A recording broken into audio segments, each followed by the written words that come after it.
My name's Georgie Cooke and I'm a lead learning designer at Kineo. I did linguistics at Sussex University. So I wanted a client-facing role and I wanted to be able to write and I wanted something quite creative, but I didn't really have a particular job in mind. And then this graduate scheme at Kineo to be a learning designer was advertised through my uni careers department. I had no idea what e-learning was, let alone what an e-learning designer was. Found myself here on the training scheme, and I think now I just about know what a learning designer is, but it took a while. Essentially, what we do is work with clients to work out what their training and learning gaps are in their organisation and design normally an online solution to try and meet that gap.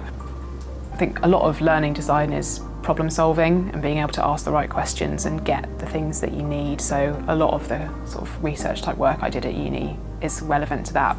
I love the variety and the change and the fact that there's always something new to get your teeth stuck into, and you have to take on a lot of information quickly and be able to sort of become an expert in it to train someone else, and then you're on to the next piece. So I really like that, and it's probably the fast pace of learning that you get used to at uni that you then can bring into a job like this.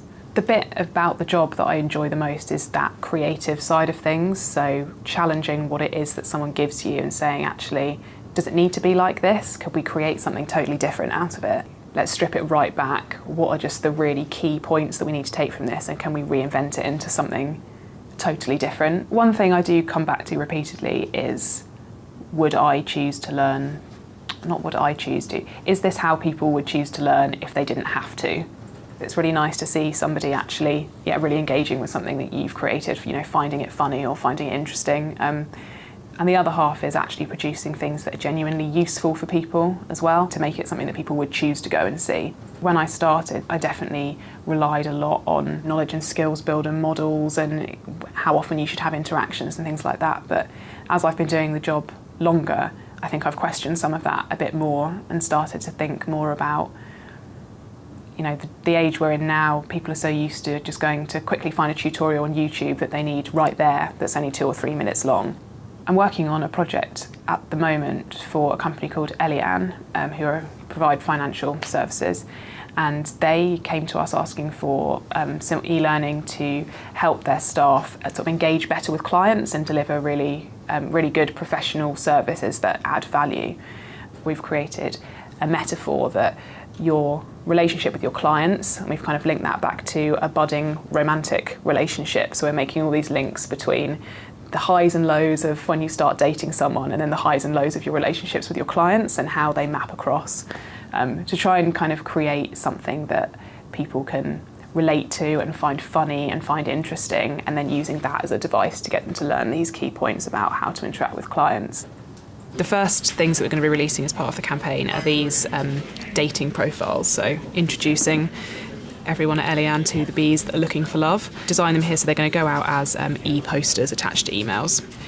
But we've designed them to look like dating profiles. So we've got our bee here with his name, Bumblelove 2015, and a little bit about him and what he's looking for. So because they're bees, they're only 3 months old, looking for at least 60,000 kids. Again, just trying to get people thinking what is going on here and get them engaged with this before they realise it's actually part of learning at all.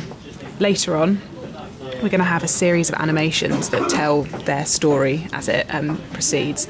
At the moment, we're just at the conceptual stage. So you can see here in the first frame, we've got the fact that they're on their first date. So we can see them here at a fancy rooftop restaurant, giving each other the eye over dinner. Suave waiter arrives, bringing them some wine. They're having a lovely time. And they have a Lady and the Tramp style moment, but then the waiter arrives with the bill, and it all gets a bit awkward. So bee number 1 is suggesting that this other bee should be paying for all of it.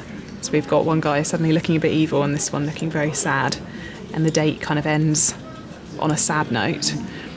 And that's an example of how we're using quite a kind of humorous, relatable experience to actually make the point that in this example, the message is not to carry out work and then charge your clients for it later. You should always be upfront about costs and how much things are going to be.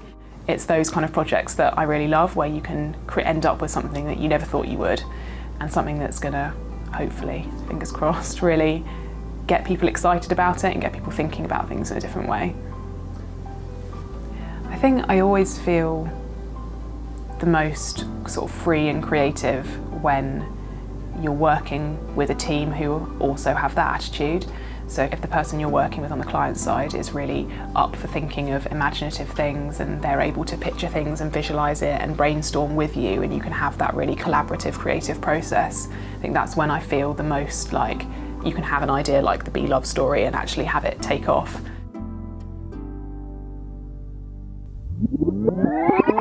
I learned something.